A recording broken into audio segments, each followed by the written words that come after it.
जो चुनाव आयोग की वेबसाइट में मतदाता सूची होती है उसमें आप एपिक नंबर डाल के सर्च कर सकते हैं, डाउनलोड भी कर सकते हैं। इसको मशीन रीडेबल नहीं कहा जाता। मशीन रीडेबल के ऊपर मैंने आपको शुरुआती उसमें बताया था कि 2019 में माननीय सुप्रीम कोर्ट ने भी इस विषय का गहन अध्ययन किया और ये पाया कि मशीन रीडेबल इलेक्टोरल रोल देने से वोटर की प्राइवेसी का हनन हो सकता है। इसलिए मशीन रीडेबल एक अलग चीज़ है। जो मशीन रीडेबल का अर्थ ये होता है कि आप उस इलेक्टोरल रोल को पढ़ भी सकते हैं। उसमें अगर आपके पास कंप्यूटर पे वो लिस्ट सूची आ गई तो आप ये फ़ोटो उठा के दूसरी जगह भी डाल सकते हैं। अगर आपने एक व्यक्ति की फ़ोटो दूसरी जगह डाल दी और पलट दी तो वो व्यक्ति वोट ही नहीं कर पाएगा, क्योंकि जब वो वोट करने जाएगा तो उसका चेहरा नहीं मिलेगा। तो मशीन रीडेबल एक अलग चीज़ है, मशीन रीडेबल वर्जित है।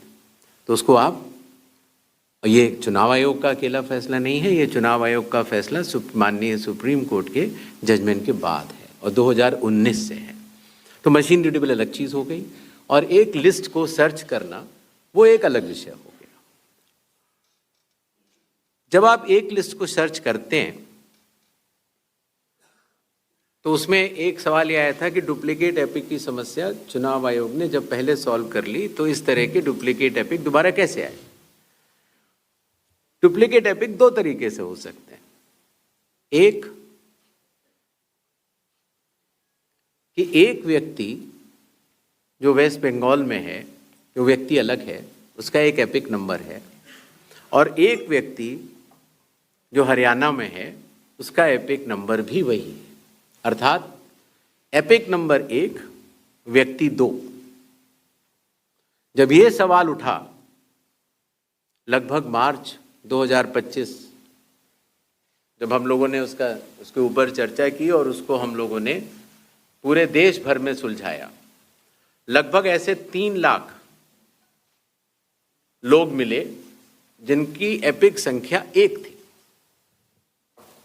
तो उनकी एपिक संख्या बदल दी गई, जिससे एक ही एपिक से 2 लोग ना हो, एक ही नंबर के 2 लोग ना हो।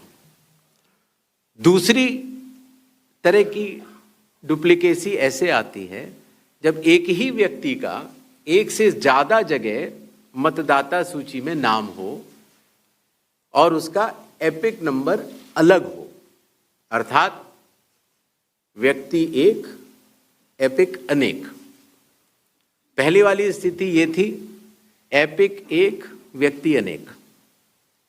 तो एपिक 1 व्यक्ति अनेक की समस्या तो चुनाव आयोग ने पहले सुलझा ली, लेकिन जब ये विषय आया कि एक ही व्यक्ति और उसके कई एपिक्स हैं, तो कुछ केसेस में जब शिकायत आई तो हम लोगों ने तहकीकात की तो ये समझ में आया कि जो व्यक्ति, जैसे मैंने आपको बताया था कि अगर वो गांव में रहता था तो वहाँ उसका एक जगह नाम था, फिर वो शहर में आया, फिर वो वहाँ से चलते चलते दिल्ली या बम्बई पहुँच गया और उसने अपना पुराना नाम डिलीट नहीं कराया। पहले ये संभव नहीं था। 2003 से पहले नाम अगर आपको पुरानी जगह से कटवाना है तो कोई वेबसाइट नहीं थी इलेक्शन कमीशन की जिसमें एक ही जगह सारा डेटा हो। हर स्टेट की अलग अलग वेबसाइट थी। तो नतीजा, अगर आप पटना से चल के दिल्ली आ चुके हैं और आप पटना का वोट कटवाना चाह रहे थे तो आप एक पत्र लिख सकते हैं। अब उस पत्र के ऊपर कार्रवाई हुई, आपने सही जगह भेजा, नहीं भेजा और आपका वहाँ वोट नहीं कटा, आप दिल्ली आ चुके, आपका यहाँ नया मतदाता सूची में नाम आ गया, आपके पास एक नया एपिक नंबर है। तो 2003 से पहले चूंकि तकनीकी सुविधा अवेलेबल नहीं थी, तो इस तरह के बहुत लोग जो माइग्रेट कर कर के अलग अलग जगह गए, उनके नाम कई जगह आ गए। फिर एक ये सवाल उठा कि फिर उसको आज की तारीख में तो वेबसाइट है, कंप्यूटर है, उसको आप सेलेक्ट करके हटा सकते हैं। लेकिन वही मैं बात आपको बताना चाह रहा था, चुनाव आयोग मतदाताओं के साथ चट्टान की तरह खड़ा होता है।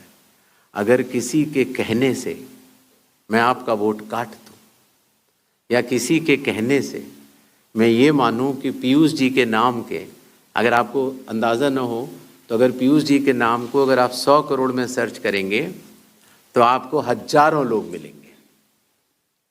अब कौन से पीयूष जी का नाम काटा जाए, कौन से पीयूष जी दो हैं ये? तो अगर इसको जल्दीबाजी में किया जाएगा तो किसी भी मतदाता का नाम गलत कट सकता है, आपकी जगह किसी और का कट जाए।